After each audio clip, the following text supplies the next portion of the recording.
My name is Liz Newkirk. I am the manager of digital media, and I am here with the founding principal, Chris Loebsack. And for this Fair Housing Month, we are talking about a recent change that happened back in October, September of last year, and it was the Disparate Impact. I don't know if you are aware of it, but it has definitely made a change to the industry. So I have the pleasure of sitting with Mr. Chris this afternoon, and we're going to get into it. How are you today? I'm good, Liz. How are you? I'm doing good. I'm doing good. Happy Thank you Fair so Housing much. Month, everyone. Yeah. Happy Fair Housing Month. And thank you so much for taking time out of your very busy schedule. I know with everything going on, we're trying to navigate a bunch of things right now, but I think that this is really important for our clients and our followers to learn a little bit more about this Fair Housing Month. So yeah, it's a good one. I just finished giving a seminar to the Greater Augusta Apartment Association this morning, and the disparate impact part comes up all the time. It's always one that's hard to get the full scope of without some discussion. So hopefully a little Q&A might help.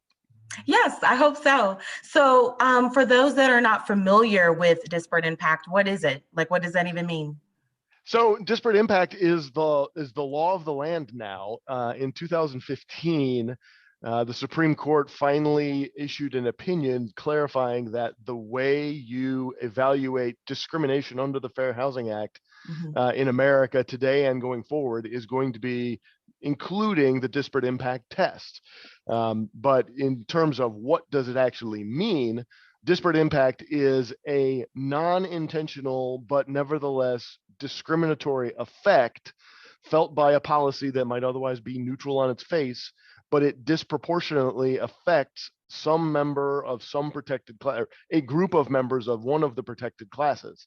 And so it has a disparate or disproportionate impact on some classification that's protected under the Fair Housing Act in a way that is disproportionate to its representation in the population at large. And so discrimination does not have to be intentional. It does not have to be on purpose. It does not have to be direct. Under our new test, the disparate impact theory of discrimination means that even if you didn't mean to discriminate and have a policy that you put in place that is completely neutral, otherwise looking on its face, if it affects a member or a group of members of one of the classes in a way that is greater than it should, given their representation in the population, it can be determined to be discriminatory under the Fair Housing Act and illegal, even though you had nothing discriminatory in mind. Wow, that's a slippery slope. It's a very complicated analysis, and the Supreme Court went to great lengths to try and spell out how to determine this and how to let it go on. That is way past the scope of this conversation. It's really hard to explain the test itself, but rest assured that the Supreme Court really laid to rest the idea that we are not going to be going backwards to a place where just intentional discrimination is all the Fair Housing Act means. It means so much more than that now and into the future. Oh, wow. Okay. So given the fact that this is obviously fairly complicated, how does a person prove that they were subject to discrimination using the disparate impact analysis? Like, is it even possible? Sure. Yeah. The way that the Supreme Court covered it was to say that it's a shifting burden of proof. So it's a three-part burden shifting approach that they use. And the first piece of that, of course, is for the plaintiff, the person who feels like they're discriminated against, to use some sort of analytical modeling, whether it's pure statistics or whether it's actual information gathering from out in the world with real world data. But what the plaintiff does, their responsibility when they make a claim under the disparate impact theory, is to establish that there has been an effect that had a discriminatory impact on this group, and using either data analysis or statistical analysis or extrapolation, algorithmic analysis, if you will, they can show that the effect was greater than it should have been if this was applied to the entire population in general. So it's a lot of statistics involved, a lot of math, and a lot of predictive analysis can be used.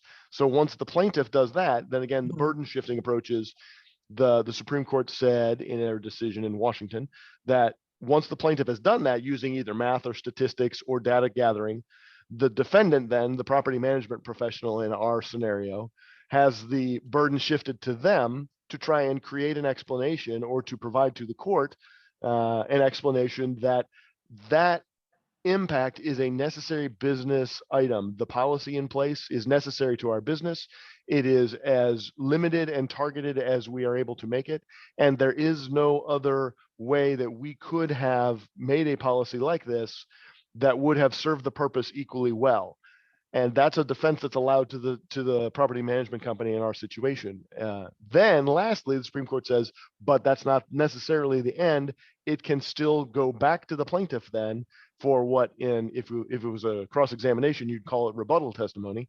Right. The burden shifts back to the plaintiff, and the plaintiff can then try and present an explanation that says, yes, but you didn't think of this. If you had used this policy approach instead of the one that you chose, you could have accomplished your same objective and it would have had a less discriminatory effect. And so you should have used our policy suggestion instead of the one that you picked. We agree and we recognize that there is a necessity to having a policy, but we, the plaintiffs, believe that a less discriminatory policy that you could have picked instead of the one you did pick is this one. And if that's the case, and the court can see that the plaintiffs have made that burden of establishing an alternative that would have been at least reasonably equally effective, then the property management professional's explanation will fail and they won't be allowed to defend themselves, and they can be found liable if the plaintiff can offer an alternate policy proposal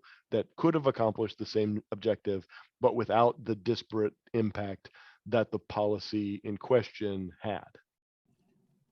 Wow. Wow. See, I'm all warmed up. I gave my presentation earlier today, so I am. I know. It's so much though. Like, I mean, especially for something that I don't believe the Fair Housing, or I guess you could say HUD, has really like brought to the attention, especially with this being Fair Housing Month. I really didn't hear them talk about this much, and for it to be so complicated, it's not really a known thing, which is kind of surprising. Yeah, it really does fly under the radar because there's not, the reason I think primarily is because there are so many regular kinds of Fair Housing Act violations that are litigated and under investigation every day. They're still spending so much time investigating your regular Fair Housing Act claims where people are still just doing regular discriminatory things. That disparate impact test is really sort of a very special subset of the regular claims that you see all the day, every day. And because of that, it's such a small subset that there isn't an opportunity for a lot of high-level litigation around it. And as you can tell from my first two answers, it's not really easy to reduce to a little 2-page summary that they could put out and have everybody understand it. It really does take a lot of analysis. It's a challenge. I think it's both that there's still so many other regular discrimination things that HUD deals with on a day-to-day basis that they spend their energy on those most of all. But this issue really is out there and it really is a big deal. Right. And I think you mentioned a little bit earlier about like algorithms and data. So I guess the question is what is algorithm or algorithmic bias, which is kind of a tongue twister. And, how much does the recent federal guidance make algorithmic bias easier to establish, especially with this disparate impact? It kind of allows for it to kind of, like you said, fly under the radar. Yeah, I mean, algorithmic analysis really is, the term algorithm is a computer term by and large, Correct. but it's really a math term. And what it means is that there is a formula you can use that shows how something comes into play or predict. It's a predictive analysis, really, is what algorithmic analysis is all about. It's about predicting outcomes in exactly the same way that search engines like Google uses algorithms everywhere. They're predicting based on your location and your persona and your profile. They use that kind of algorithmic predictive analysis to figure out what kinds of answers you want to the questions you're asking. Same thing applies in the fair housing context. If you know information about the person or people or the groups that you're talking about, you can use algorithms to analyze and predict what kinds of outcomes might happen. And so an algorithmic analysis, when applied in the scenario of a Fair Housing Act claim with disparate impact theory going on, it fits right in. You're trying to use algorithms and math to predict what kinds of impacts a particular policy might have on a particular group of people. Mhm. And if you can establish a sufficient enough connection using algorithms and statistics, then that ultimately would be the kind of evidence that the Supreme Court has said would be valid in bringing a claim of unintentional, but nevertheless disparate impact discrimination. So algorithmic analysis really is one of the ways that people who are pro-consumer, pro-tenant, trying to protect against discriminatory impacts, those are the kinds of tools that those people are using to look at standardized policies that are in place in the property management business and searching for ones that are having disparate impacts using these algorithms and statistics to see if they can find mathematical correlation. I mean, kind of makes it even more complicated. Yeah, I know you bring make it high level, easier, you know? That's right. I went to law school because I was told there would be no math. So having to talk about algorithms and statistics. Right. We're pushing like, we're pushing all the envelopes of my mental capacities on a Friday afternoon. So it's a good thing I like you a lot. Right. And it's like you end up learning and utilizing math anyway. Gosh darn. Yep, they get you every time. So why is the new rule, which obviously changes the framework of pursuing disparate impact claims, of course, under the Fair Housing Act, why is it a problem for landlords? Like, why should they be concerned?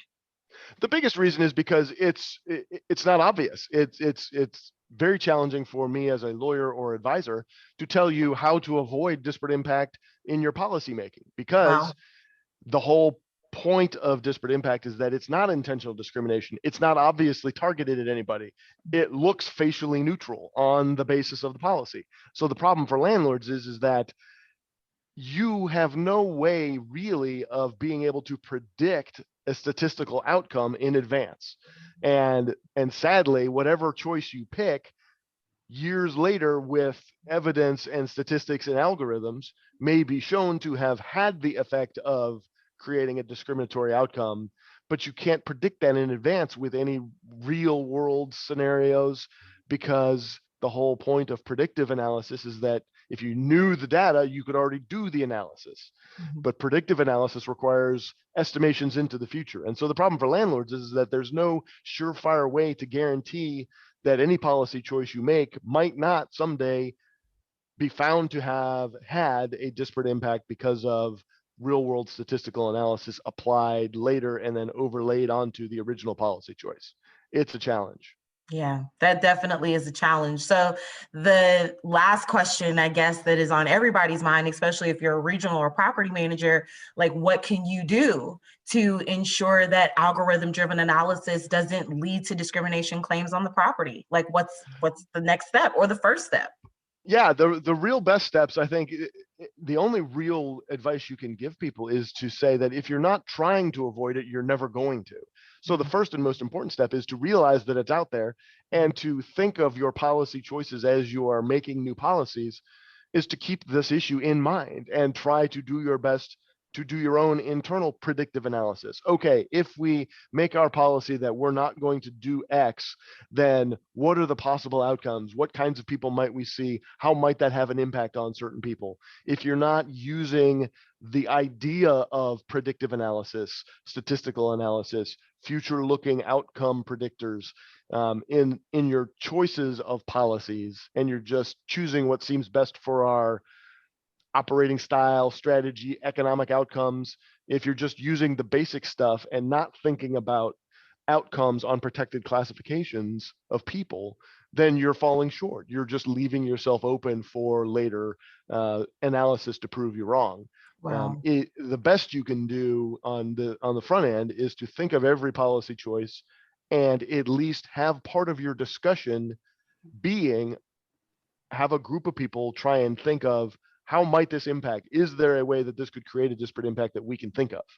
If that's not part of your conversation, you can easily add that to your policymaking discussions. Most everybody has policymaking discussions at a high level around a boardroom table. If you're doing that, part of the conversation should be, the brainstorming session should include keeping track of this. Disparate impact liability is a thing. So if we change this policy, can anybody think of a way that it might have an impact on one of the protected classification groups? Because if you can think of it, then it's for sure possible that it could be statistically proven later. But I think that not sounds like trying to think of it as not trying to think of it is the big flaw. Is just making policy decisions based on economics and not getting past that and thinking about fair housing at all is really sort of the shortfall. Right. I think that sounds like a really good opportunity to collaborate with a employee resource group, if you all don't already have one, to kind of like filter through all of the policies and give you like an outside perspective, just to make sure that you don't have, some of these practices, inside of your policies. And it kind of sounds like it needs to be done with a fine-tooth comb. Yeah, that's right. It's really one of those where 2 heads are better than 1 and 3 heads are better than 2. The more people you have thinking about it, and if this is a topic of conversation, you're going to have better thinking around it. You're going to have better approaches to what you're coming up with than if you just approach it from a very standard business as usual operating style. Yes. If you're going to have those kinds of conversations and make policy decisions with real conversation around the idea of thinking of disparate impact opportunities, is there a risk that there could be a disparate impact? The value of having a diverse boardroom, DE&I, proves itself out in this theory. How better to predict outcomes than having a diverse group of people in the conversation? You may want to have these conversations by inviting otherwise non-participating people from your company, specifically because they have diversity components that will allow you to better think of impacts that perhaps you might not think of without the diversity in the room. So remember, the value of diversity and inclusion will prove itself out in conversations like I've just described. The more diverse the pool of people that are doing the thinking and talking, the more diverse the answers you can think of and the possible negative outcomes you can imagine. And for those of you that were kind of wondering if you were going to start a DE&I initiative, in your business, this is the perfect opportunity for you to use this. And like Chris said, to get some different perspectives. So now is definitely the time. So thank you so much for that very good point. And I just want to say, we're going to provide some links at the bottom of this for you. This is going to be on our website so that we can go a little bit more in depth in this conversation. But Chris, thank you so much as always for taking the time and answering a few questions and us diving into this very tricky subject for Fair Housing Month. And we hope that you will also subscribe and follow us on Facebook, Instagram, Twitter, and LinkedIn. Yep. Thank you, Liz. You are a great moderator, and everyone out there that watched this, thanks for taking the time. I hope we added a little bit of knowledge into your otherwise coming up weekend, but yes, have a great one either way.